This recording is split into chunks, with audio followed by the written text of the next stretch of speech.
Salut les footeux liégeois, bienvenue dans l'épisode 2 de Pleine Lucarne. Je suis aujourd'hui avec Kevin Koza-Alter. Koza, comment vas-tu? Ça va, ça va, ça roule, ouais, ça roule. 38 ans, Koza, attaquant numéro 17 Bien vu. de la Royale Union Montmaloise en P2, mais également joueur de futsal en D1 au Celtic Visé. Yes. Alors on reparlera bien entendu par après de ton accroche et de ton amour pour le futsal. Ça c'est toi qui décideras bien entendu. Serial buteur, on est à plus de 450 goals, c'est ça dans ta carrière? Ouais, à peu près, ouais. Plus ou moins À peu près, ouais. 458, tu m'avais dit en privé. Calme-toi. Une personne entière, humble, avec des valeurs, beaucoup de respect, que ce soit pour tes amis, pour les coéquipiers, en dehors ou sur le terrain. Est-ce que pour toi, le respect d'autrui, aujourd'hui, c'est un point qui te correspond assez bien? Ouais, c'est sûr, moi je pense que c'est quelque chose qui m'a toujours drivé. Moi, c'est le côté vraiment primordial, le respect. Sans ça, sans le respect, sans l'humilité, de toute façon, que ce soit dans la vie ou dans le sport, on n'arrive à rien.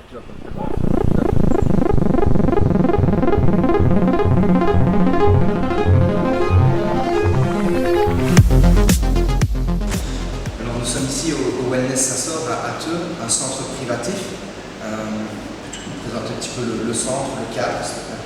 Bah écoute, ici je crois que c'est quand même un cadre assez idyllique, que ce soit pour les sportifs de haut niveau ou pour passer un petit peu de temps en famille ou justement avec ta compagne. C'est un centre que j'apprécie fortement. Pourquoi? Parce qu'il y a tout ici pour pouvoir accélérer et accentuer la récupération. Et c'est vrai que moi je fais très attention à ce genre de choses. Je crois que de toute façon, si on veut perdurer dans ce qu'on fait, il faut savoir prendre un peu soin de soi aussi. Et du coup, c'est vrai que c'est un cadre vraiment que j'adore. C'est privé, c'est un peu reculé. Ça te permet de pouvoir te déconnecter un petit peu, même de la vie de tous les jours, ou le boulot, la pression, etc. Et du coup, quand je viens ici, ça me permet de pouvoir justement faire mon feedback sur la semaine ou justement travailler pour le prochain projet. À quel moment dans ta carrière tu t'es dit la récupération c'est important, je dois prendre soin de mon corps? Moi, je crois que quand tu passes 30 ans, à un moment donné, tu es obligé de changer un peu les Tu le choses. ressens bien. Ouais, tu le ressens. Au début, je ne vais pas se mentir, c'était un peu plus folklorique, c'est-à-dire que comme tous les jeunes, etc., j'aimais un petit peu passer du temps avec des amis, j'aimais profiter un peu de la vie, mais j'ai remarqué qu'à partir de la trentaine, tu ne peux plus te permettre de faire les mêmes choses, sinon tu n'es plus performant sur le terrain. Ça, c'est quelque chose sur lequel j'ai mis beaucoup d'attention aussi, c'est-à-dire qu'on fait quelque chose, mais moi j'aime bien le faire à fond. C'est quelque chose qui te caractérise bien. C'est vrai que dans tous les projets dans lesquels tu te lances, tu vas à fond. Moi, j'essaye. J'essaye sur le coup. Ouais. À quelle fréquence tu viens ici, plus ou moins? Écoute, j'essaye de venir 1 à 2 fois semaine. Ok. Je pense qu'une fois semaine avec la vie de famille et puis tout ce qu'on fait sur le côté, c'est déjà très bien. Et souvent, c'est le lundi. Comme ça, on clôture le week-end, on clôture le match. Le match du dimanche. Voilà. Et puis il y a souvent aussi le futsal le vendredi. Donc voilà, le lundi, ça me permet de pouvoir faire un peu mon feedback sur le week-end, sur ce qui s'est passé. Et puis pour bien démarrer la semaine, ça me permet d'être en pleine récup. Tu me parles de l'importance de la récupération pour un sportif. Aujourd'hui, toi, tu te dirais que tu en as besoin, c'est un besoin nécessaire, c'est quelque chose de primordial? Oui, à 38 ans et avec l'enchaînement des répétitions, des matchs, des entraînements, etc., c'est pas qu'on n'a pas le choix, mais c'est vrai aussi que c'est un luxe que je peux me permettre, on va pas se mentir, par rapport déjà à mon emploi du temps, où je peux libérer toujours 1h30. Un luxe parce que voilà, fréquenter ce genre de centre-là, c'est quand même pas non plus toujours donné à tout le monde. C'est magnifique en tout cas ici. Même si ça reste abordable, franchement. Et il y a toujours moyen d'avoir des arrangements aussi avec le directeur du centre ici. Justement, à savoir qu'on est des sportifs et qu'on peut venir à répétition toutes les semaines, etc. Mais ça, c'est quelque chose de primordial dans le sens où, que ce soit dans la vie de tous les jours ou dans le sport, je dis toujours un esprit sain dans un corps sain. Exactement. Et c'est une de mes phrases maintenant que je me suis adossé aussi. Pourquoi est-ce que je parle du centre? Parce que vous compreniez aussi, les personnes qui nous regardent, au tout début, quand je t'ai contacté, je t'ai demandé est-ce qu'il y a un cadre dans lequel tu voudrais aller tourner. Nous, on demande toujours à nos invités est-ce qu'il y a quelque chose ou un endroit où vous voudriez bien tourner. Et tu m'as parlé directement de ce centre. Tu m'as dit j'en ai besoin, j'y vais assez souvent et ça va être un cadre intéressant. Je remercie en tout cas déjà le Wellness Sassor pour nous recevoir ici aujourd'hui et je te remercie aussi Koza pour l'endroit. C'est vraiment un endroit, je me répète, magnifique.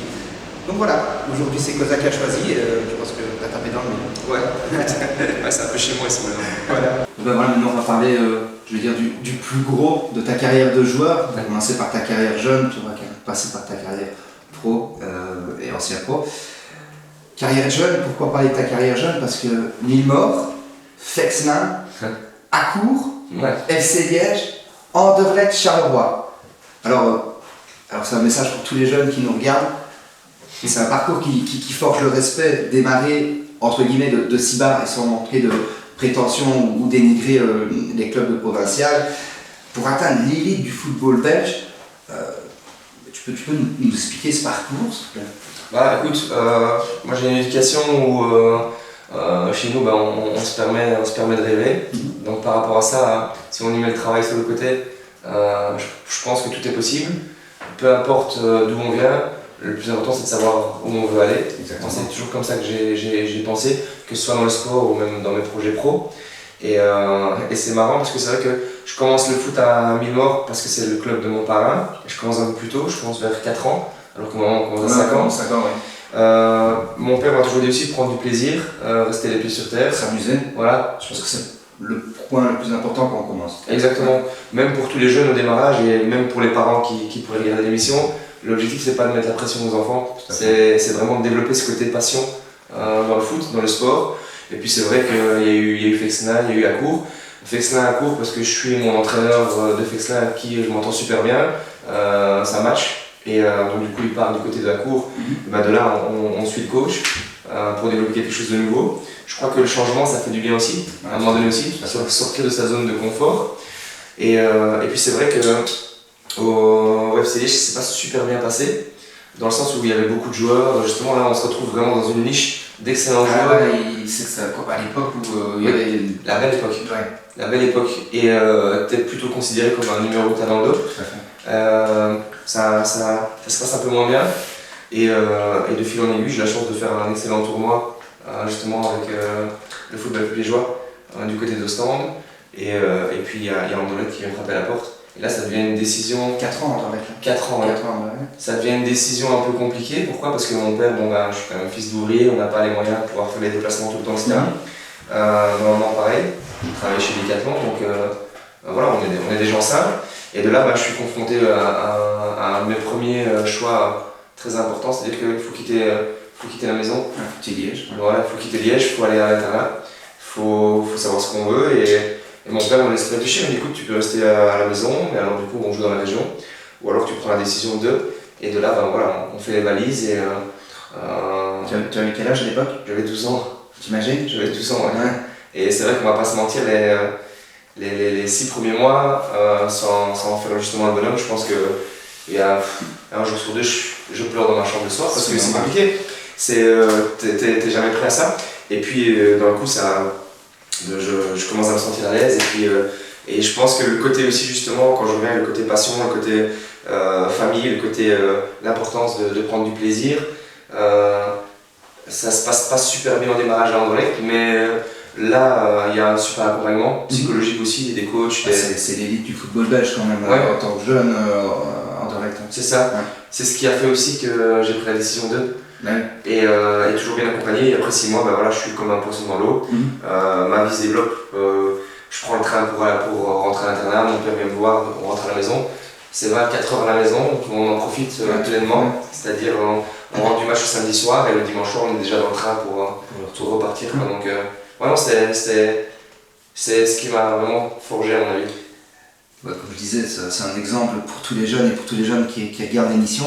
Est-ce que tu auras un mot pour tous ces jeunes qui, comme toi, ont démarré ou sont encore dans des clubs de provincial où, je veux dire, il n'y a pas encore une vraie structure, entre guillemets, sans vraiment, comme je le répète, dénigrer, mais tu auras un petit mot pour ces jeunes qui rêvent d'une vie de footeux? Ouais, je pense qu'il n'y a pas de secret, je crois que il n'y a pas de rêve qui se réalise si on ne travaille pas sur le côté. Je l'ai compris un peu plus tard aussi. Maintenant, encore une fois, peu importe où on est, peu importe d'où on vient, peu importe la structure, finalement le foot c'est un jeu à 11, c'est un ballon, c'est 11 gars qui se défendent sur le terrain. Et le travail, je pense que celui qui travaille plus que les autres finalement arrive à des résultats plus grands que les autres.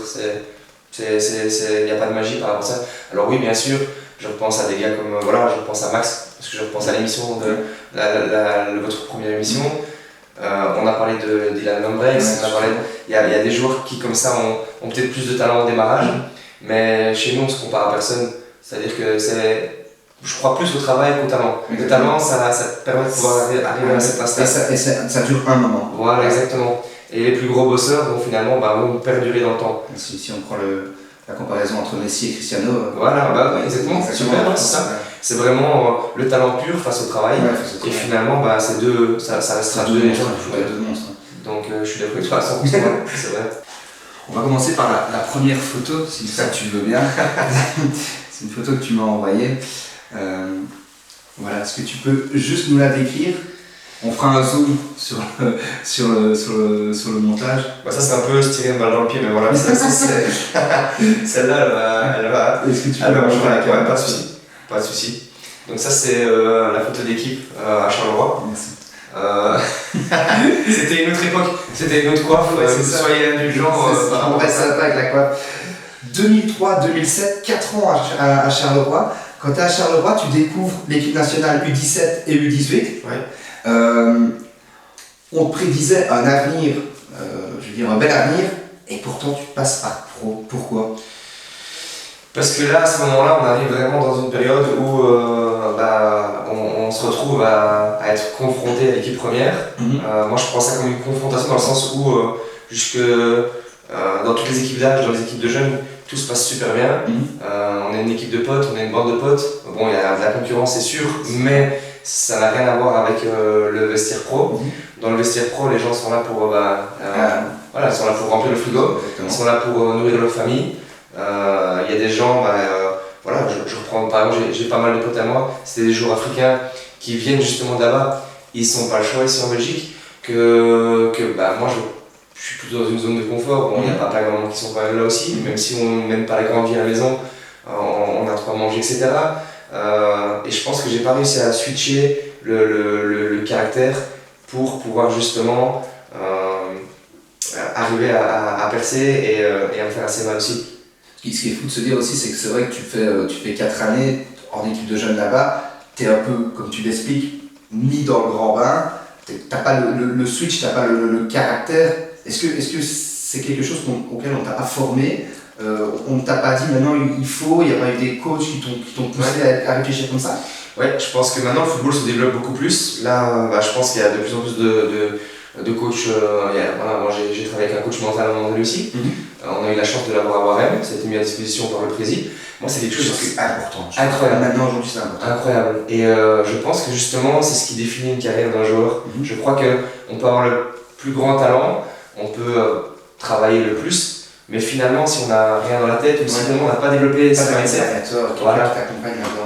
Et je crois que ça, peut-être chez nous, c'est quelque chose qui n'est pas encore assez développé par rapport aux États-Unis, par exemple. Et moi, je suis arrivé là. Je suis rentré dans le vestiaire et en fait j'ai jamais réussi à faire ma place. Bon, je ne vais pas mentir, je ne vais pas parler de blessures, je ne vais pas parler de choix de carrière, etc. Je pense qu'à un moment donné, j'ai eu ma chance, j'ai pas réussi à la saisir, je l'ai eu même 2-3 fois, parce que j'étais quand même apprécié du côté de Charleroi. La chance que j'avais c'était de pouvoir aussi être en équipe nationale, du coup pour le club c'était une belle image aussi. Mais même chose, j'ai pas eu ce côté conquérant ou ce côté loup affamé par exemple. Je pense que c'est ça qui a fait la diff. Et tu gardes les bons souvenirs de Charleroi? C'était des belles années? Ouais, incroyable, franchement. Que ce soit Anderlecht, Charleroi, mais même que ce soit les clubs de jeunes, parce qu'il y avait dans les clubs comme Fexlin, à Cour, etc., il y avait ce côté proximité, familial. Après, il y a le côté pro, Anderlecht, où de là, même si on joue en moins de 13, on a un maillot de 20 joueurs par exemple, où il faut se faire sa place. Donc ça te prépare quand même de manière quantifiée à l'équipe première. Mais sinon, même à Charleroi, j'ai apprécié parce que Charleroi, c'était le côté plus.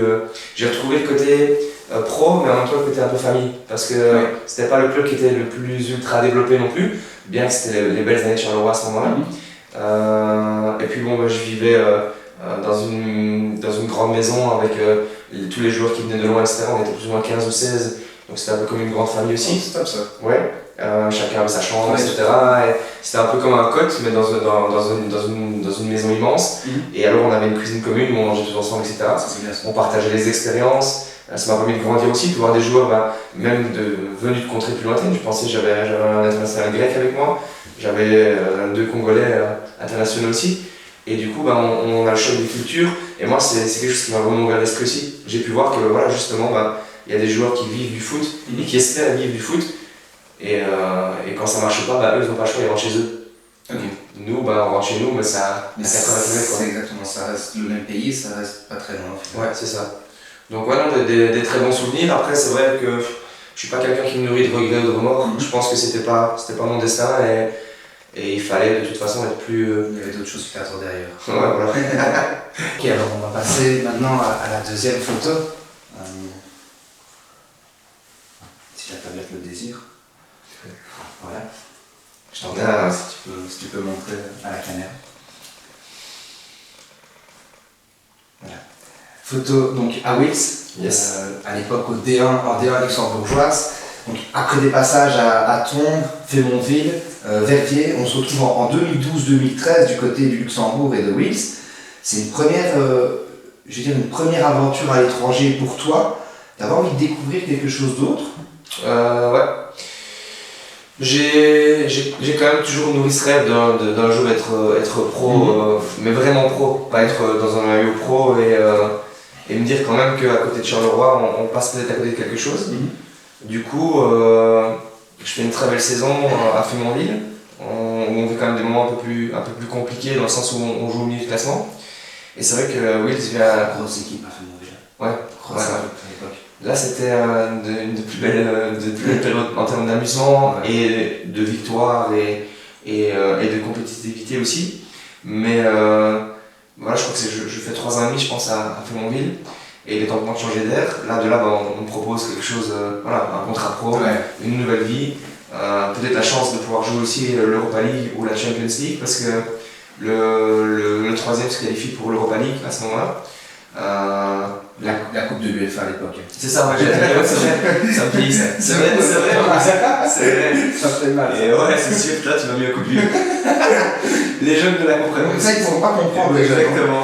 Exactement. Et du coup, c'est vrai que à ce moment-là, je me dis, ok, pourquoi pas un nouveau championnat, pourquoi pas en plus une division 1. L'équipe à ce moment-là est 5ème. Donc du coup, je me dis, ouais, il y a tout pour pouvoir justement faire quelque chose d'assez incroyable. Il y avait des super joueurs, j'étais un peu voir Jason Conrad aussi. Jason Conrad, liégeois, Grigoris Colas. Exactement. Dorian Delcourt. Et on avait un attaquant, un Bosniaque, c'était vraiment un des meilleurs joueurs avec qui j'ai joué, ça tout le monde dit la même chose, c'était Osmanovic. Et ils perdent justement leur deuxième attaquant qui se fait les croiser.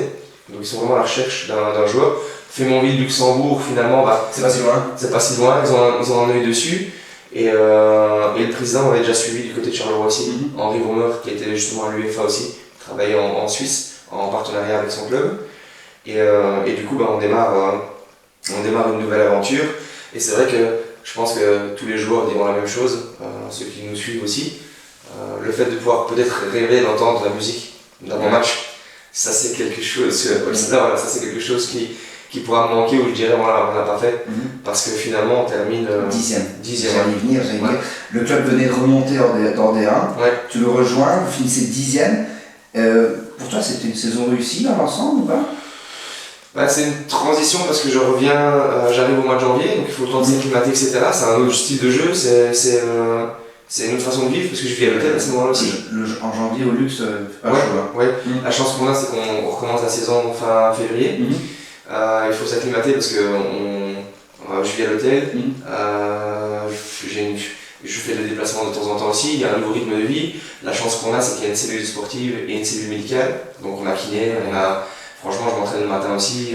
Pour revenir, excuse-moi, je te coupe, Max disait Will, c'est très pro. Oui, vraiment très pro. Franchement, on ne pourra jamais dire que le Luxembourg, à l'heure d'aujourd'hui, ça ne s'est pas bien développé. Franchement, déjà là, c'était la base, mais ça commençait déjà. Il y avait un centre thermal aussi, du coup, même chose. C'est là que je commence un peu la culture aussi du bien-être avec la récup, etc. On en revient sur ce qu'on avait parlé avant. Exactement. Et donc, il y a vraiment, on est dans une zone de confort.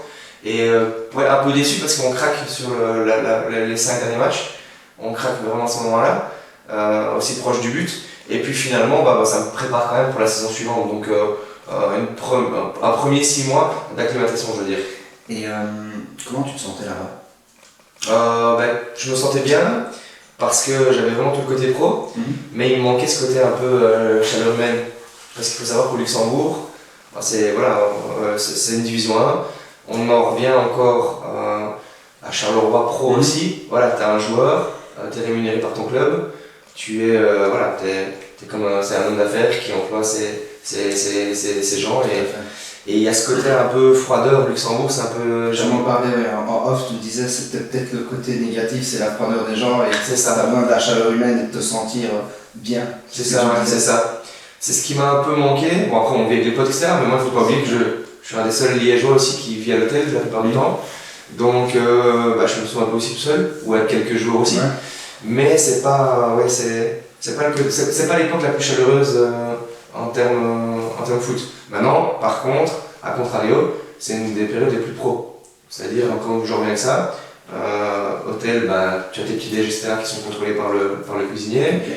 Tu as les médecins et les kinés qui sont toujours à ta disposition. Tu as une salle de fitness, tu as une salle de sport, tu as un centre thermal. Les terrains, c'est bien. C'est incroyable. 3 terrains d'entraînement qui sont meilleurs que le meilleur des terrains, je vais dire ici, même en division 2 amateur. Donc il y a vraiment tout. Et je pense qu'en termes de développement, on voit quand même maintenant le niveau même de l'équipe nationale luxembourgeoise. Ça change, qui se développe. Donc du coup, franchement, c'était sympa de retrouver le monde pro. J'aurais mis un peu plus de chaleur humaine, mais pour le reste, ça fait partie du métier aussi, quoi. Ça reste un job. Je crois. Alors on passe maintenant à la photo 3. Je pense que c'est quelqu'un d'important que tu vas présenter. Donc, qui est cette personne? Vincent Lugan, c'était à l'époque le manager du club de Warem, qui était en pleine construction. Un club très ambitieux, etc. Avec une très belle école de jeunes aussi, je pense qu'ils avaient déjà plus de 300 ou 400 jeunes. Et c'est lui qui arrive à me ramener en Belgique. Il arrive à me convaincre de revenir en Belgique. Je pense qu'on a passé des heures et des heures au téléphone. Et avec le temps, c'est devenu aussi un ami. Et du coup, c'est vrai qu'après, je m'engage pour Warem et je joue à Warem pendant 4 ans et demi. Je rejoins mon pote qui aime beaucoup aussi. Ne va pas trop vite parce qu'on va en parler. Ok. Mais j'aime bien parce que tu parles vraiment et c'est top. Donc, c'est des bons souvenirs. Mais je vois que ça dirait que ça te parle. Mais c'est comment, moi surtout le pourquoi et le comment tu débarques là-bas. Donc c'est grâce à cette personne, Vincent, tu nous expliques des heures au téléphone, mais le projet en lui-même. En fait, à ce moment-là, Warem est en P1, il joue le titre pour monter en promotion, avant c'était la promotion. Les jeunes, le BFA, promotion, aujourd'hui vous êtes largués, c'est pour les anciens. Mais c'est vrai qu'ils ont un club très ambitieux. Et ce qui est marrant, c'est que moi je joue au futsal à Warem à ce moment-là, en division 1, et qu'on est champion de Belgique. Exactement. Du coup, le président, qui était un des gros sponsors du futsal aussi, vient nous voir un jour, et on passe une soirée ensemble, ça match bien, et puis il me dit il est vraiment sympa ce garçon-là et tout. Et du coup, c'est là que ça commence à démarrer, quoi. Donc il apprend que je joue au Luxembourg, il se dit tiens, vous devez taper un grand coup au mercato pour pouvoir justement, en cas de montée, justement, afficher les nouvelles ambitions du club. Vincent Lugan, manager du club, un très bon commercial, très bon négociateur aussi, qui a construit l'équipe aussi de Warem à cette époque-là, une très belle équipe aussi. Je pense que mon téléphone se coupe 2 fois, tellement on passe du temps au téléphone. Ah ouais, Et finalement, c'est vrai que je sens Warem en pleine construction, un projet sportif. Je retrouve le côté aussi famille qui m'en manque un petit peu au Luxembourg. C'est vrai. Et je me dis pourquoi pas tenter l'aventure en Belgique. Et tu me dis si je me trompe, mais l'impression de Warem, pour moi du moins, c'est le début de la tornade Cosa sur les pelouses. C'est vrai ou pas?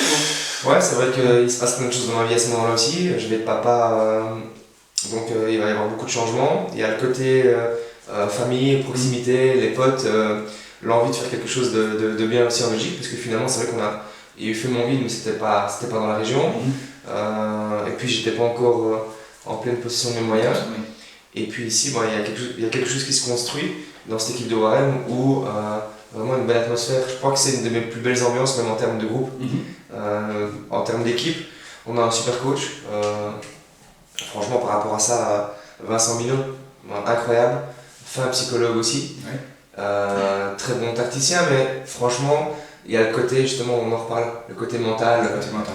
Où, par exemple, c'est le genre d'entraîneur qui, le lundi, si on fait un moins bon match ou on est un peu malade, ce genre de choses, va prendre des nouvelles le lundi de ses joueurs. Tiens, est-ce que ça va mieux? Tu penses à te soigner? Je pense que c'est important. Ouais. C'est important d'avoir des coachs comme ça aujourd'hui. Ça manque quand même. Ça manque en foot. Ouais. Et je vais switcher en même temps sur la prochaine photo parce que je vais te laisser montrer à tout le monde. Voilà. Mais, à la blâme.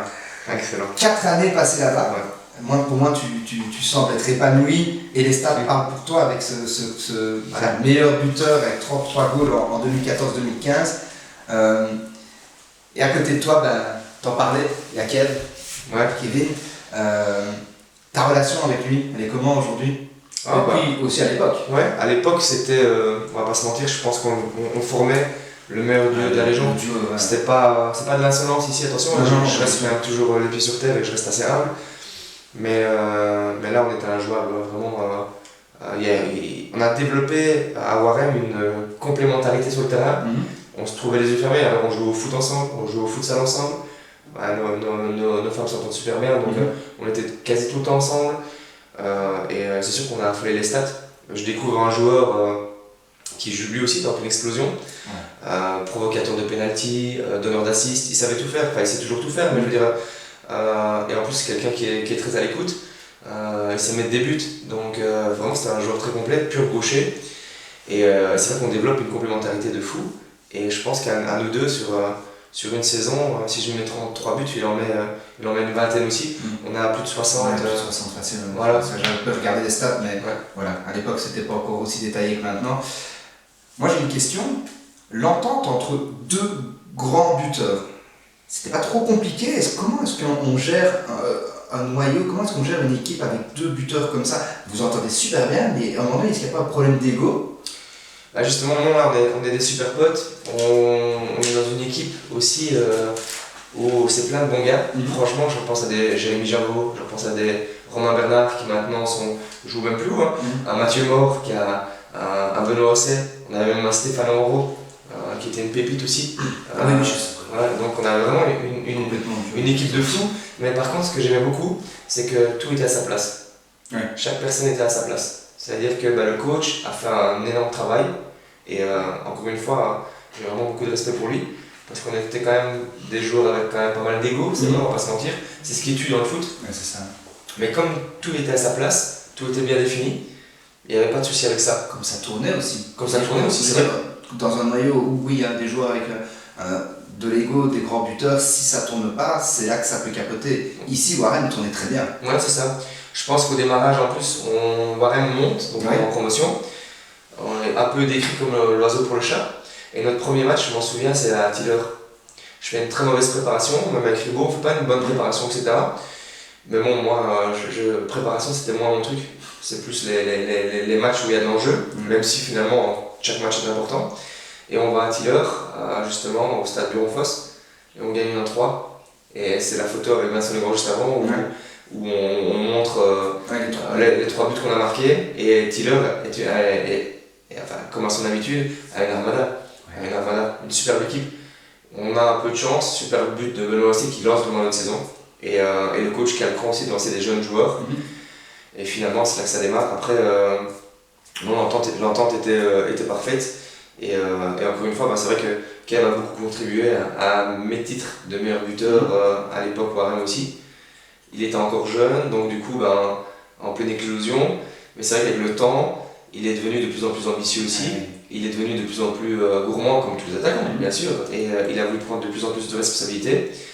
Je crois que c'est pour ça qu'à un moment donné, il quitte le club aussi. Et il a raison, parce qu'il veut faire sa place. Il veut savoir qui il est, il veut montrer que lui aussi, il est là. Donc, mais encore une fois, du début à la fin, tout s'est toujours bien passé. Voilà, au moins c'est clair, parce que c'est vrai qu'on se pose souvent cette question avec deux buteurs, c'est pas toujours facile, mais au moins c'était clair. Ouais, moi je pense. Mais moi, je ne te l'ai pas dit, Koza, mais j'ai une petite surprise pour toi. Ah. J'ai quelqu'un qui voudrait bien te faire passer un petit message, que je remercie d'ailleurs. Je t'en prie, je te laisse appuyer sur la vidéo et la regarder. Ma femme. Coucou mon chéri, juste pour te faire un petit coucou par ici pour te dire que les filles et moi-même on est très fiers de toi, tant sur le plan personnel et sportif tu es et tu as toujours été un leader dans l'âme, ne change rien et alors du coup après les nombreux titres de meilleur buteur et ton record battu du nombre de buts l'année passée à Anu, ici cette année ce qu'on souhaiterait en fait c'est que tu nous ramènes ce titre de champion, donc toi et ton équipe, que vous donniez le meilleur de vous-même, on compte sur vous, on t'embrasse très fort, on t'aime très fort et on te fait des gros bisous. Parce que tu m'avais... Voilà. Ah, c'est beau. C'est beau. Ah. Un petit coup de pression quand même. Hein. Ouais, un un peu, petit ouais. coup de pression quand même. Alors, pourquoi est-ce que je mets ta compagne à l'honneur aujourd'hui? Parce que quand tu m'as envoyé toutes tes photos, et ça c'est quelque chose que je retrouve dans ton côté humble, je pense que tu m'as envoyé une seule et unique photo de toi tout seul. À chaque fois tu m'as envoyé des photos avec des gens, tu m'as envoyé beaucoup de photos de ta famille, et je l'ai bien compris que c'était très important pour toi. Parle-nous un petit peu de ta famille et de ce côté dans le foot. Bah écoute, moi c'est ce qui m'a toujours porté. Donc déjà au démarrage c'était plus ma famille par rapport à mes parents. Si tu veux du mouchoir déjà. Non, t'es bête. T'es bête. Non mais c'est vrai que c'est quelque chose qui me touche. Moi ça c'est mon côté un peu pudique aussi, c'est ce que je montre moi aussi. Mais c'est vrai que c'est ce qui me porte. Donc finalement, le fait d'avoir mes enfants au bout du terrain, bah, peut-être pour les gens c'est pas grand chose. Moi je veux dire je suis content, mes filles me demandent pour venir voir le match. Mes filles me demandent pour venir voir le match de futsal, tu vois. Ma femme a toujours été là, ça fait plus de 12 ans maintenant. Dans les bons moments comme dans les moins bons moments, parce que ça n'a pas toujours été facile. Donc du coup, bah, pour ça je la remercie aussi. Et du coup, bah, c'est toujours elle qui m'a drivé aussi. Comme je vous dis, bon, elle a toujours été là, de Wheels à aujourd'hui. Et puis bon, bah, elle m'a donné deux magnifiques petites filles aussi, ça c'est vraiment, voilà, c'est ce qui me drive. Finalement, si je veux rester au top et si je veux montrer l'exemple, c'est pour inspirer quelque chose à mes enfants, pour leur montrer que bah, pour elles aussi tout est possible, que le sport c'est important, c'est le fil rouge, bien se comporter avec les gens aussi, savoir rester humble dans la victoire. D'éducation aussi. Ouais, je suis assez carré dans mon éducation par rapport à ça. Je crois que c'est la meilleure des clés qu'on peut leur donner pour la vie, pour plus tard. Et c'est marrant parce qu'après elle m'ouvre les yeux sur plein de choses. Par exemple, on joue contre des amis, on me dit tiens pourquoi tu as gagné contre ton copain alors que c'est ton copain, ou alors des fois on est battu, bah oui c'est pas grave, il me faut un petit bracelet, tu vois. Après on est rarement battu, mais voilà. Il fallait que j'en fasse. Mais non, vraiment ma famille c'est la chose la plus précieuse et c'est aussi pour ça que j'ai décidé de redescendre après. Est-ce que ta compagne a une grosse influence sur ta carrière? On en discute, c'est vrai qu'on en discute, après c'est toujours moi qui prends la décision finale. Elle m'a dit, moi je te suivrai toujours partout, que ce soit à l'autre bout du monde ou bien si on est ici. Mais c'est vrai qu'on en discute. Au Luxembourg, bah, elle était là avec moi, souvent à l'hôtel, elle venait me rendre visite aussi quand elle faisait HEC, donc quand elle avait pas cours, comme ça j'étais pas tout seul. Ici, bah, c'est plus proche de la maison aussi. Mais voilà, elle me dit toujours, quand tu prends du plaisir, fais-le. Maintenant, voilà, encore une fois, nous on sera toujours derrière toi. Et quand elle peut venir me voir, ou quand elle peut venir me voir, les filles, bah, ça me fait toujours plaisir aussi, quoi. La gestion d'une carrière à 38 ans aujourd'hui, avec 2 enfants et une femme, c'est pas toujours compliqué? La carrière. Ouais, je comprends. Ouais, aussi, bah, tu peux dire carrière parce que finalement, encore une fois, comme je dis, moi j'ai beaucoup de respect pour tout le monde. Le foot, c'est le même sport pour tout le monde, que ce soit en D1 ou en P4. C'est quand même toujours, comme je dis, c'est 22 gars sur un terrain. C'est même parfois plus compliqué de jouer en provincial que de jouer en national, par rapport aux infras, par rapport au terrain, par rapport aux conditions. Donc je respecte vraiment le côté aussi foot en provincial, parce que je le vis aussi.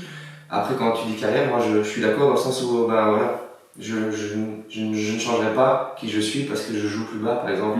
Je respecte le foot, je respecte les gens avec qui je joue, je respecte mon coach, donc j'essaie de lui donner le meilleur et toujours être à 100%. Et par rapport à la gestion, bah, je dirais que c'est toute une question de planification. Voilà, chez nous c'est carré. C'est moi qui vais chercher les enfants à l'école. D'accord. Ensuite, je les dépose au karaté, ils font du karaté. Ma femme va aller chercher le karaté, moi je suis parti pour le foot. Donc voilà, c'est moi qui les dépose le matin ou ma femme, ça dépend avec le magasin. Donc je crois que c'est une question de gestion. Et je dis toujours, bah voilà, ça fait partie intégrante de ma vie depuis toujours. Donc du coup, bah voilà, ça fait partie du planning de la famille aussi, quoi. Pas de fille dans le monde du foot. Pas de fille dans le monde du foot. Je suis d'accord avec toi. Je pense que pour ma mienne aussi, je la mettrais pas non. Maintenant, c'est vrai que ma plus grande, elle aime bien jouer le ballon, etc. Mais j'essaie toujours de la driver vers le côté karaté, danse, etc. Et puis, je vais pas te mentir, quand tu vis 35 ans dans le monde du foot, peut-être encore 2-3 ans, si mon corps me le permet, une fois que je sortirai, je pense que je sortirai pour de bon, tu vois. Je ferai autre chose, surtout, je mettrai ma famille en avant. Parce que c'est vrai que ma femme aussi, elle me casse un peu les pieds aussi pour les vacances, pour c'est pas ça. voilà, le ski, et tout doit être toujours organisé par rapport au foot. Je sais qu'on est en préparation, on recommence le 16 juillet ou le 18. Donc là, je serai rentré à la maison pour le 16 ou le 18 parce que, encore une fois, ça fait partie de moi. Je suis quelqu'un qui reste assez pro dans mon esprit. Tu as tellement fait depuis des années que c'est compliqué de changer aussi à un moment donné. Je me vois pas revenir de vacances le 1er août. Alors qu'il y a déjà 15 jours où les potes ont travaillé, ils ont déjà bossé, ils ont déjà sué, tu vois. Et puis même, c'est quoi le message que tu envoies après à tes coéquipiers, à ton coach. Donc voilà, on vit en fonction de ça pour le moment, mais ça changera aussi, donc voilà, ça ne dure qu'un temps. On passe à la photo suivante. Allez, surprends-moi. Ouais. Bon, c'est pas vraiment une surprise. Mon retour. Retour à Wills. Alors, avant toute chose, donc on va reparler aussi de Warren. Quand tu arrives, le club est en promotion, tu le quittes en D2 amateur, si mes souvenirs sont bons. Yes. Et là, tu as des contacts, tu as l'opportunité de repasser pro, mais tu décides de ne pas repasser pro. Pourquoi? Et là, on va passer sur futsal. Ok. C'est vrai qu'on fait une très belle épopée avec ORM, tout se passe magnifiquement bien. Et du coup, j'ai la possibilité de pouvoir retourner du côté de Tir-le-Mont en Division 2. Division 2, ouais. À ce moment, c'était toujours la Division 2. Ouais, la Division 2. Et j'ai même une autre possibilité aussi pour aller au football avec les joueurs. Ok. Le seul hic, c'est que dans les deux clubs, on ne peut pas jouer au futsal. Moi, le futsal, ça fait quand même partie intégrante aussi de ma vie depuis bon nombre d'années. J'ai vécu vraiment des bons moments à ce niveau-là aussi. Et puis derrière, voilà, c'est un peu mon taf aussi, quoi. Donc, du coup, je renonce, je fais le choix justement de ne pas rejoindre ces clubs, je reste à Warem. Ouais. En plus de ça, c'est pas très courageux de ma part, mais je reste dans ma zone de confort. Mais d'un autre côté, voilà, c'est une décision parce que j'ai aussi une vie de famille. Il y a mon cron à un moment donné aussi qui arrive. Qui est en D1 Division 1. Et mais voilà, c'est un salaire des choix. C'est un salaire de jeune, c'est repartir à zéro. J'ai une petite fille déjà à ce moment-là, donc j'ai une vie de famille. Il n'y a plus de futsal. C'est vraiment, voilà, là je suis confronté au choix de ok, on repasse pro, on sacrifie tout, on tente le coup une dernière fois, est-ce que je suis prêt ou pas? Ou est-ce que justement on reste dans la zone de confort et finalement je reste dans ma zone de confort. Encore une fois, c'est un choix de carrière. Voilà. C'est un choix de carrière, mais c'est avant tout un choix de famille. Oui, j'ai le choix, on a toujours le choix, on aurait pu. Mais là, je pense à ma femme et à ma petite fille. Et puis bon, je repars à Moncron, c'est-à-dire que je vais habiter à Moncron. C'est-à-dire que ne pas avoir ma fille pendant la semaine, c'est quelque chose qui pour moi, c'est pas pensable.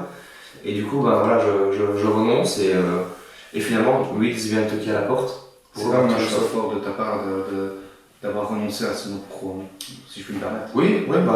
Après, encore une fois, aucun regret parce que tu peux choisir de voir grandir tes enfants ou tu peux choisir d'avoir le côté carriériste. En plus, à ce moment-là, j'ai 29 ans, 30 ans même, 30 ans je pense. Et du coup, je me dis, ok, oui, bien sûr, je peux faire une ascension à la Lucatoni ou à la, tu vois, il y a quelques joueurs qui ont percé plus tard. Ouais.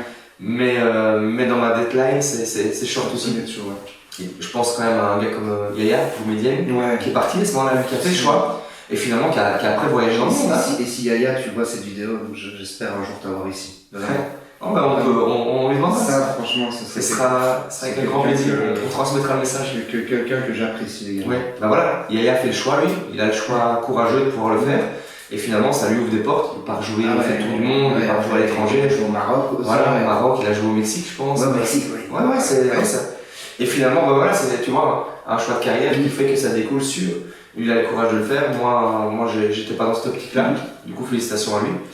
Et d'ailleurs, on lui fait un petit clin d'œil aussi pour sa vie de fou là. C'est vrai qu'il a une belle vie. Voilà, ouais. Ben voilà, encore une fois, tout se construit. Donc voilà. Et finalement, je décide de repartir du côté de Wills pour 6 mois. Et pourquoi Wills alors? Ben, c'est chez moi, un peu Wills aussi. On me contacte au mois de décembre.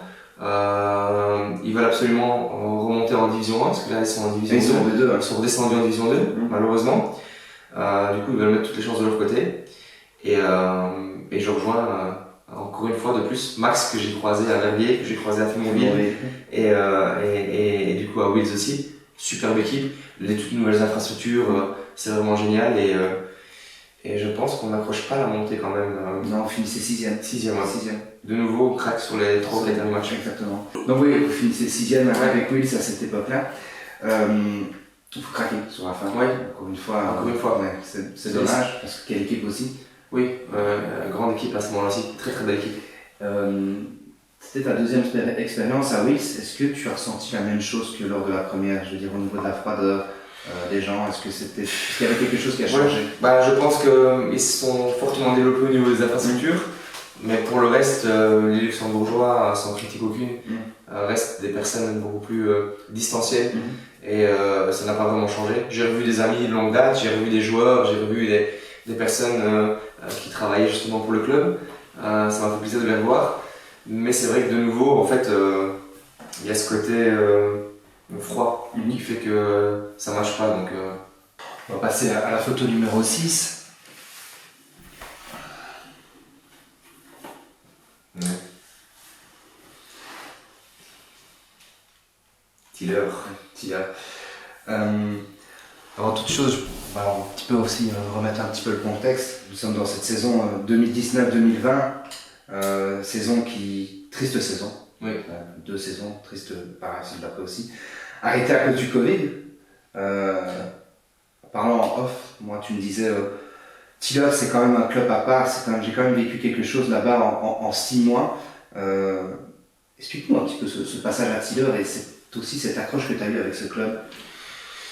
Tiller, ça date pas d'hier. Tiller, c'est toujours un club que j'ai croisé au fur et à mesure du temps. Tu as joué pas mal de fois contre Oui, dans ma carrière. Je pense déjà à Fémonville, Warem. Et c'est un club où on a toujours gagné. En tout cas, on n'a jamais été battu par Tiller. Je tiens quand même à le signaler à la caméra. C'est important de le rappeler aussi au président. Ça, malgré ses nombreux titres que je n'ai pas. C'est toujours un club où il y avait une ambiance et un spirit que j'appréciais. Un club géré un peu à l'italienne, un président, vrai président, toujours là. Voilà, à la tête de l'équipe depuis plus de, je crois, 20 ans, non, parce que je pense que. Donc, et c'est quelqu'un aussi que j'apprécie beaucoup en privé. C'est quelqu'un avec qui j'ai de très bons contacts. Oui, si je reprends mes notes et mes sources, pour pouvoir été manger avec lui ce dimanche. On a été un peu spavané dimanche, ouais. Et alors, du coup, c'est vrai que je me suis toujours dit un jour, pourquoi pas Tiller? C'est un club dans la région qui est très reconnu. Il joue à Buron-Fosse à ce moment-là. Le président, c'est quelqu'un en qui j'ai confiance. Il a toujours de très belles équipes. Et du coup, voilà, je m'engage avec Tiller. Il arrive à me rapatrier encore une fois sur la Belgique. Et ça se fait très très vite, franchement. Je pense que je vais manger là-bas une fois mais sur une demi-heure, c'est réglé. Donc c'est quoi comme de quoi, des fois, ça va très vite. Ça va très vite, ça peut matcher. Et on fait pas une mauvaise saison non plus en soi. On a une très belle équipe. On sait pas la saison espérée non plus parce que ça s'arrête après 6 mois. Un peu court, ouais. Mais franchement, une très très belle expérience de mon côté. J'ai eu tout ce que j'attendais. Je découvre un capitaine comme Jérémy Falchen, finalement, qui m'apprend aussi l'humilité, rassembleur, garçon très posé, pourtant une équipe avec beaucoup de caractère. Toujours un peu. Ouais. Un président à la tête aussi qui peut nous mettre des coups de pression par moment. Et encore une fois, c'est pour ça que je dis que c'est un vrai président, mais qui est toujours derrière ses joueurs, derrière son club, toujours bien équipé. On mange tous les mardis, on mange tous les jeudis après l'entraînement. Il nous chouchoute comme un papa, il nous appelle un peu tous ses enfants. Donc du coup, par rapport à ça, à mon avis, c'est aussi... Il y a quelque chose, il était redevable. Voilà. Et malheureusement, ça se termine, je pense, le dernier match, on joue à Buron-Fosse, contre Bernay, on fait 3-3. Et c'est là que je découvre aussi un joueur comme Shelton Shelton, qui après, je rejoins à Solier. Quel joueur. Ouais, Quel ouais, joueur. aussi, ouais. Moi, je crois que ça se termine comme ça. On joue vers l'aile, on fait 3-3, et le mardi, la saison se termine malheureusement. Ouais. Je parle un petit peu de Tiller, qui est le nouveau Hans, avec le nouveau complexe qui est magnifique là-bas. Tu as joué avec Momal la semaine passée. Et si tu marques encore, toujours, dans des matchs importants, tu marques toujours. Tu ne célèbres pas. Ouais. Respect. Ouais, Le respect. je crois que c'est normal. Hans, Hans Tiller, le prési, les coéquipiers, les adversaires, c'est un peu chez moi, même si c'est un nouveau stade. Bon, voilà, on se taquine pendant la semaine avant, on sonne avec le président, on mange 15 jours avant au restaurant ici et que la date butoir arrive. Et quoi qu'il arrive, le lundi, avant le match, on se dit gagnant ou perdant, on passera manger un morceau au resto. Donc ça, comme on a fait au match aller chez nous. Et c'est ça aussi le côté du foot provincial, quand tu parlais du côté familial, que tu avais envie de retrouver de la chaleur, on est plein dedans. On est en plein dedans à ce moment-là, oui, parce que voilà, on se chambre, il me met quelques petits coups de pression. Le samedi, il me demande si j'ai pas mal au ventre, si j'ai pas mal aux cuisses. Il me donne un petit coup de fil. Il me dit passe au resto si tu veux, j'ai quelque chose pour toi quand on va aller sur la place. C'est ça, quoi. Il y a ce spirit, il y a cette ambiance qui fait que. Et c'est vrai que bon, ça a été un match, c'était quand même un match du top de la région. Ils inaugurent leur nouveau stade. Il y avait du monde. Oui, il y avait du monde, il y avait pas loin de 1000 personnes. Malheureusement, on a mis la clé en fin de match aussi. Bon, ça, et pas de célébration parce que voilà, c'est une question de respect par rapport au président, par rapport au club pour qui j'ai joué. Et ça, je pense que voilà, c'est quelque chose que j'essaie toujours de transmettre aussi à mes coéquipiers. Et je le disais au Raquel de l'autre fois. Moi, j'ai une phrase qui dit que si tu vaux rien sans tes stats, tu vaudras pas plus avec. Tu peux marquer 500 buts. Finalement, si c'est pas ce qui va faire de toi un homme meilleur. Donc voilà, c'est important pour moi. Et ça m'a pas empêché de chambrer le président après en privé. Mais voilà, sur le terrain, je pense que par rapport au message, il fallait rester encore une fois humble Tout à fait. et reconnaissant. On va passer sur la photo suivante. Et oui. Mais faut bien le remettre encore en avant. C'est sûr qu'il faut le remettre encore en avant. Une belle photo de famille, ça. C'est ça, c'est vrai. Parce que son papa à côté. Ouais. Ben voilà. Donc après Verviers, après Fémonville, après Wills, tu retrouves une xème fois notre Maxime Cray, pour un projet qui semblait intéressant, mais qui capote à cause du Covid. Ouais, là c'est dur parce que il y a un coach avec qui j'ai envie de travailler là-bas, Pascal, que j'adore vraiment. Encore là, c'est un personnage. On parlait encore du côté humain, de coach mental. Non, je pense en plein dedans aussi. Surpris, agréablement surpris par ses préparations de match par exemple, vidéo, analyse vidéo, passage de film, théorie de 45 minutes. Il laisse rien au hasard, il a un super adjoint. On est filmé aux entraînements, on est filmé au match. On est filmé aux entraînements, du coup ça m'arrange pas. Parce qu'il faut vraiment bosser un peu plus caché là. Mais voilà, on retrouve Max et quelques joueurs avec qui j'ai joué à Wiz aussi. Damien Amblay, il y a eu Chris aussi, l'urbiste. Ouais, donc on a quand même une belle équipe, il y a un gros projet derrière par rapport à Solier. C'est pas un club dans lequel je m'attendais à jouer, Solier, franchement. Et puis derrière, de fil en aiguille avec quelques coups de fil, il y a un projet qui se monte. Mix un peu de oui. Et puis derrière, je suis pas attendu avec le même amour par certaines personnes du comité qui me trouvent un peu vieux, vieillissant, ce genre de choses. Et du coup, ça a le mérite de me piquer aussi et de terminer au niveau de la prépa physique, de terminer premier au test VMA par exemple. Et c'est ce côté-là avec Pascal qui a toujours eu le mérite de me titiller, de me dire les choses. Et de me dire écoute, fais le taf, on va montrer à tout le monde que. Et du coup, voilà, ça c'est le côté un peu égo aussi qui prend le dessus, mais qui sauve aussi les joueurs finalement. Parce que sans égo, on n'arrive à rien non plus, on va pas se mentir, tant qu'il est contrôlé. Et on fait, je pense, 4 ou 5 matchs. Il y a Shelton, il y a Eri devant. On fait pas un mauvais démarrage, franchement. Non, tout se passe bien, mais comme voilà, je vais y revenir, le Covid vient capoter tout ça. Et toi maintenant qui était sur un âge entre guillemets plus avancé, ces 2 saisons avec le Covid, ça a eu quoi comme influence sur tes choix de carrière et sur tes choix aussi familiaux? Je veux dire, c'est quelque chose de compliqué à gérer? C'est vrai que quand tu joues au foot toute ta vie, rester quasi 1 an et demi comme ça sans rien, bon ça peut te changer, ça peut t'impacter. Moi, je suis quelqu'un qui suis quand même toujours très positif. Je vais toujours chercher le meilleur dans chaque chose. Du coup, là, je vais pas vous mentir que moi, le Covid, ça a été une des meilleures périodes de ma vie. Okay. Je veux dire, parce que j'ai déjà eu de la chance, on n'a perdu personne. Donc, tout le monde était quand même en bonne santé. Et du coup, je pense à toutes les personnes aussi qui ont vécu des moments plus difficiles, mais on a eu cette chance de ne pas être vraiment impacté. Je parle sur le côté santé. Financièrement, avec le magasin, etc., ça a été plus compliqué aussi. Il a fallu développer d'autres compétences, il a fallu faire d'autres choses pour justement pouvoir s'en sortir. Mais au-delà du fait de ça, j'ai passé des moments incroyables avec ma famille, avec mes enfants. Donc ma femme et mes 2 petites filles. Par exemple, j'ai quelque chose qui m'a marqué moi, dans ma vie, c'est que j'ai pas vu ma fille marcher pour la première fois, j'étais à l'entraînement. J'étais au foot. Elle a commencé à faire ses premiers pas et j'étais à l'entraînement. Ça a été quelque chose qui m'a quand même touché. Et c'est moi qui ai appris à ma deuxième à marcher par exemple, à la maison.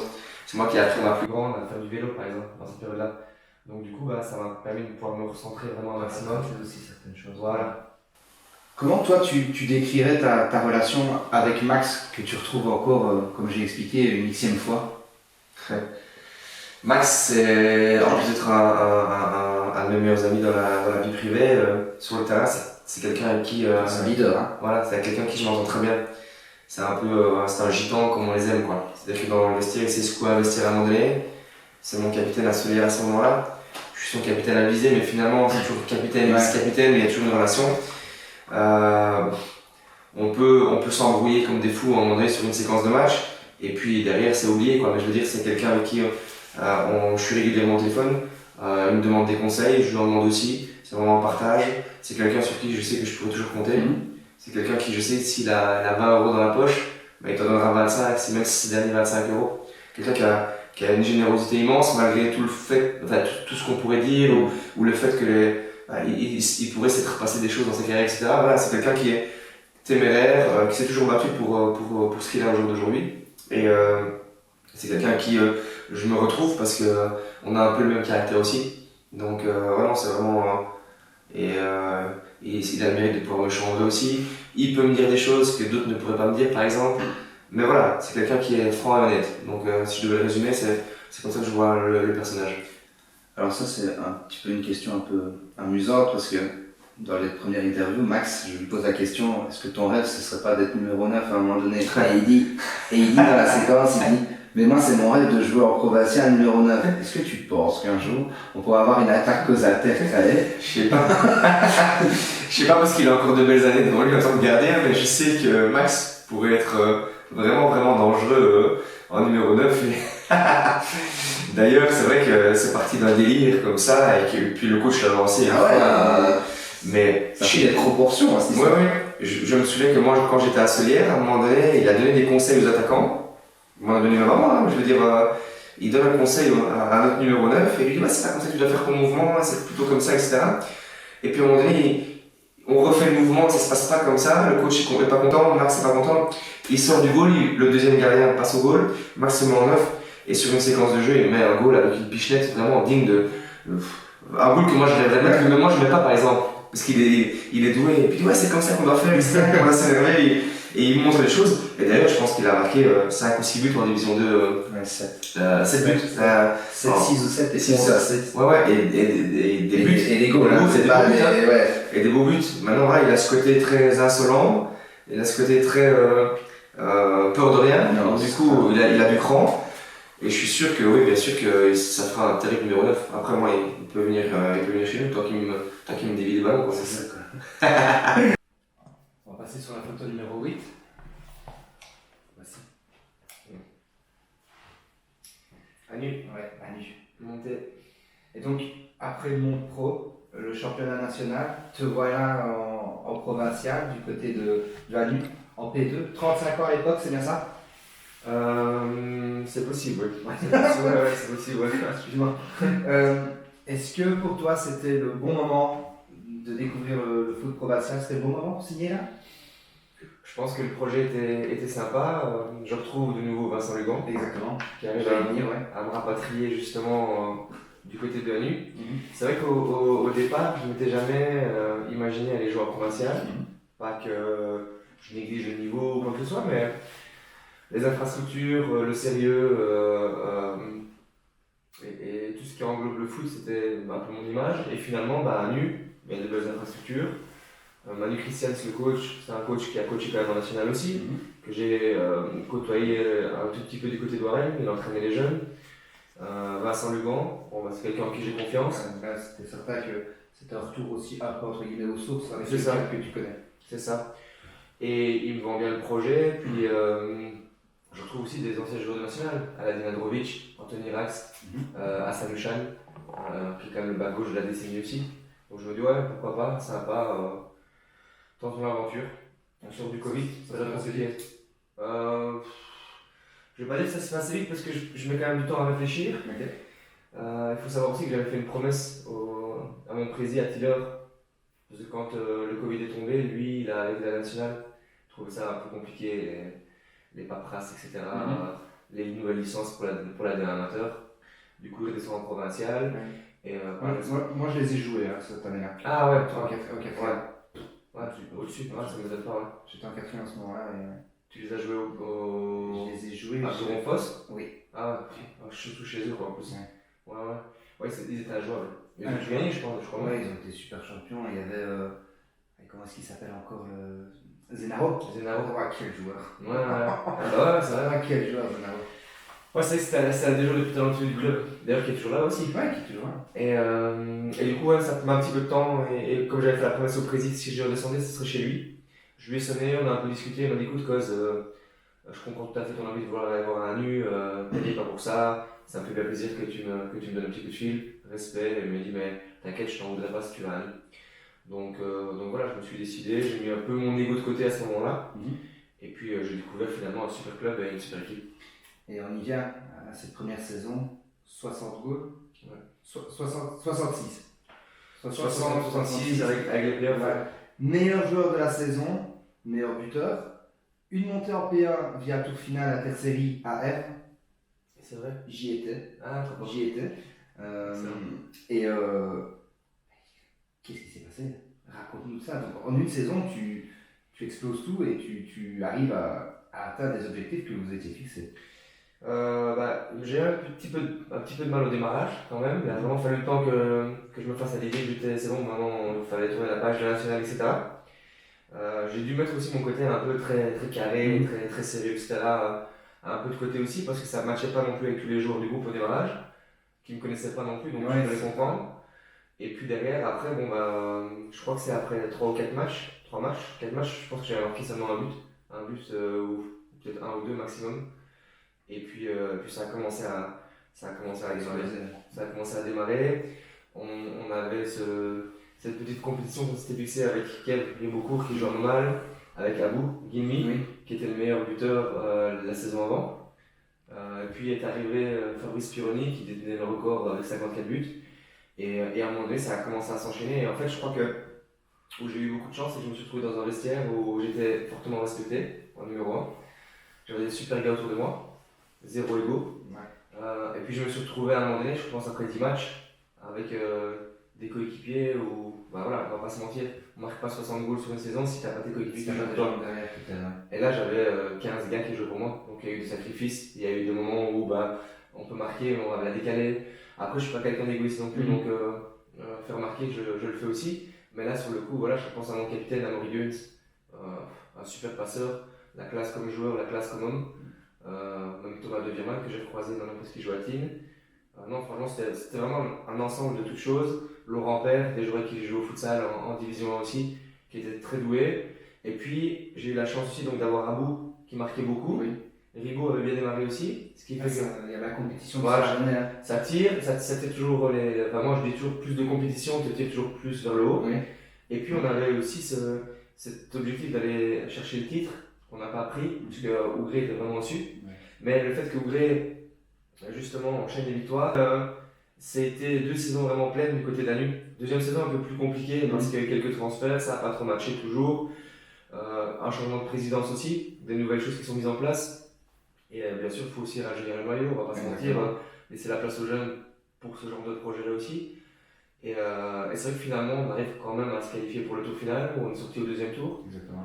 Et on a la chance de pouvoir gagner la coupe, c'est vrai, franchement. Et de pouvoir sortir aussi par la grande porte, parce que moi, c'est quelque chose qui est important pour moi. C'est-à-dire, quoi qu'il arrive, qu'on reste ou dans un club ou qu'on parte, le but c'est vraiment d'aller à fond jusqu'au bout et bien sûr de pouvoir tirer sa révérence avec classe. Et bien là, c'était le cas. Ouais, c'est vrai. Une fierté quand même. C'est sûr, bien sûr. Ouais. Un très beau souvenir aussi. D'ailleurs, j'ai ramené la coupe à la maison pendant une semaine. C'est pas vrai? Ouais, si. Ouais, si. Mes filles voulaient l'avoir, donc On s'en rate. On va passer alors sur cette dernière photo de l'interview. Bah, tu te doutes bien. Ah, tu l'as trouvé. Enfin, Ouais, j'ai trouvé, oui. voilà, bien joué. J'ai mes sources. Bien joué. Momal. Momal. Alors, Momal, nouveau défi. Tu remets, je vais dire, ton costume de super-héros, de super-acteur, pour te relancer dans un projet monté ou champion en T1. C'est peut-être le projet de Momal cette année. C'est ça, c'est ça. C'est ça. L'objectif, on va pas se mentir, maintenant on est trop engagé. oui, au contraire. C'est- Ce serait vraiment d'être champion. Et puis bon, ça me tient à cœur parce que c'est vrai qu'une coupe c'est bien, mais un titre de champion encore jamais. Ouais. Pour répondre un petit peu à toutes les personnes qui se connaissent. C'est vrai que finalement, on est jugé par ses stats et par ses titres aussi, hein, on va pas se mentir. C'est certain. Donc, on est bien engagé. Ce serait vraiment beau de pouvoir aller chercher cette montée directement aussi, histoire d'avoir un peu plus de congés. Un coach, à un moment donné. Après, tu as eu un petit coup de pression de madame. Hein. Oui, je sais aussi, ouais, c'est vrai. Qui veut absolument, mais je sais pourquoi elle le dit aussi. Parce qu'elle aimerait bien partir en vacances. Voilà. Mais bon, ça c'est autre chose. Et alors, non, par rapport à ça, c'est vrai que c'est un nouvel objectif. J'ai rencontré un mal, un coach super sympa et super proche de ses joueurs aussi. On s'est rencontrés une fois l'année passée, j'avais été les voir jouer en coupe pour voir mon pote Ribo jouer, parce que Ribo joue toujours là-bas. Et franchement, on s'était super bien marré. Il y avait une belle ambiance, un bon groupe de potes. Et du coup, là j'ai revu le coach ici au mois de mars. Et c'est vrai qu'on s'est directement très bien entendu. Le président, c'est quand même quelqu'un qui est originaire de Montmal. C'est vraiment un président à l'ancienne. On peut penser un peu au président de Lensois. C'est-à-dire qu'il est né à Montmal et je pense que il partira à Montmal. Donc il a une rue à son nom, c'est un ancien bourgmestre. Ouais, non, franchement, c'est vraiment Montmalois dans l'âme.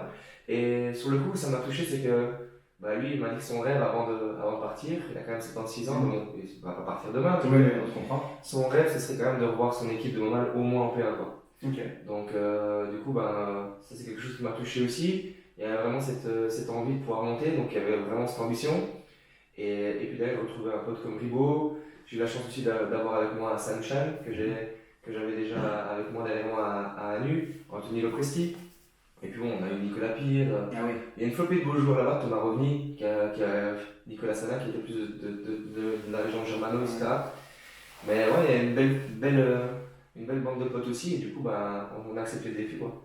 Momal est armé pour gagner, pour monter, pour être champion en tout cas. On est armé depuis le début de saison, ouais. Le coach fait le taf aussi, c'est-à-dire que j'aime beaucoup son discours de humilité, toujours en avant, rester les pieds sur terre, aussi prendre du plaisir, bien vivre ensemble, c'est un peu ces mots. Après, bon, tactiquement sur le terrain, ils fait son taf aussi, avec on a un T2 qui analyse vraiment toutes les statistiques, etc. aussi. Et Jérôme François. Non, il y a cette envie de grandir. Bien faire les choses. Kev Musique, qui était mon gardien à Rennes, qui est revenu comme entraîneur de gardien, qui sera T2 l'année prochaine. Donc vraiment, on sent qu'il y a une structure qui est en train de se mettre en place aussi. Avec les moyens du bord aussi, bien sûr. Et après, derrière, c'est vrai que, oui, armé, moi de toute façon, je joue tous les matchs pour les gagner. Et ici, quand je regarde les visages dans le vestiaire, je ne me tracasse pas. Entre guillemets, si on fait les choses bien, quoi. Et je vais terminer cette interview, on va passer au quiz par une question, et je pense que ça va encore ramener des souvenirs, mais reformer ce duo avec Kevin, c'est quelque chose qui te tenait à cœur. Ouais, c'est vrai que Kev c'est mon pote, hein. Alors il a ce côté un peu, des fois, encore insouciant et un petit peu insolent, un peu égocentrique aussi, parce que c'est un vrai attaquant aussi, qui a toujours envie de soigner les statistiques, de marquer des buts, de faire des assists, de provoquer des pénaux. Mais ouais, non, c'était une de mes envies de pouvoir reformer ce binôme là, qui avait quand même marqué les esprits du côté de Warren. Et c'est vrai que cette saison-ci, je suis pas encore, je lui disais encore il y a 2 jours, je suis pas encore satisfait de notre rendement. Alors par contre, À vous deux? à vous deux, Ah ouais. oui, c'est fou. Après, d'un autre côté, c'est quand même une saison un peu différente parce que cette année, je sens vraiment que chaque joueur met sa pierre à l'édifice. Ok. Une semaine c'est Kev, une semaine c'est Anto, Ouais. une semaine c'est Hassan, une semaine c'est Koza. Et en fait, ça switch tout le temps. Une semaine c'est William Strain, vraiment une semaine c'est Dylan. Je pourrais citer tous les joueurs parce Ouais, qu'en c'est fait, ça. chacun a marqué au minimum 1 ou 2 matchs de son empreinte. Et du coup, c'est ce qui me fait dire aussi que c'est bien beau d'avoir un titre personnel à la fin de saison, mais tu ne le fais que tout seul finalement. Alors qu'ici, le projet et le titre collectif serait bien plus grandiose et bien plus sympa. Et puis moi, ce serait une première finalement pour moi aussi. Donc après, voilà, justement, comme je disais à Kev, si on doit s'effacer un peu cette saison pour aller chercher ce titre, qu'on attend tout ce temps, moi je signe à demain par rapport à ça. Et puis l'année prochaine, on refera le taf alors encore. Oui, parce que tu as re-signé encore pour Ouais. la saison. Ouais. On a signé, on a prolongé, Kev a prolongé, comme la plupart des joueurs du maillot. C'est que ça annonce de bonnes choses. Ouais. Donc on va voir. Maintenant, encore une fois, il reste 11 matchs. Et même si 33 points à prendre. 33 points à prendre, ça sert derrière. Alors même si on a battu Hans qui était deuxième juste derrière ce week-end, Vous avez 7 points d'avance alors. 7 points d'avance, mais si Hans gagne son Major Time, il n'en aurait plus que 4 je pense. Ouais. Mais bon, soit ça c'est des... Oui, Ça, c'est des calculs. Moi, je reste focus sur les victoires et match par match. On verra. Après, bien sûr que si on peut être champion un peu plus tôt que prévu, ce serait génial. Mais je pense qu'il faudra quand même compter sur des équipes comme Hans, Templier, Fem qui est toujours là aussi. Ouais, donc on verra. Super top. Bah écoute, maintenant on va passer à la petite tradition, le fameux quiz. Ok, T'es prêt? je vais essayer de Je sais pas si tu l'as regardé la dernière fois, des questions, des réponses assez brèves. Si tu veux développer. Ouais, Tu ok. peux, mais bon, ouais. T'es prêt pour la première? Vas-y. La fin de carrière, c'est pas pour tout de suite. C'est vrai qu'on est plus proche de la fin que le début, mais tant que mon corps me permet de jouer, pas pour tout de suite, non. Un coach qui t'a marqué. Stéphane Demetz. Pourquoi parce que c'est quelqu'un d'assez surprenant. Ancien joueur de Division 1, un coach du RWDM aussi, dans l'épopée Beveren africaine, Ouais. c'était le seul blanc d'équipe. Ouais, non, c'était. Avec des joueurs comme Yaya Touré. Exactement, exactement. Ouais, Ouais, non. ça aussi, les jeunes. Oui, bon, ouais, ça, les gars, malheureusement, vous pouvez pas connaître. Ouais, c'est ça. Il n'y avait pas Instagram, donc ça, c'est bon, ouais. Le joueur le plus fort avec lequel tu as joué. Il doit avoir un paquet. Hein. Yes. Je vais dire celui qui avait le plus de qualité, Ouais. Stéphane Waro. Malheureusement, un des joueurs qui en avait moins dans la tête aussi, sinon il aurait fait une vraie carrière. Après, il y a plein de joueurs que je trouve que j'ai trouvé bons. Là, je connaissais pas Hassan Mouchan, je l'ai trouvé excellent au bas gauche.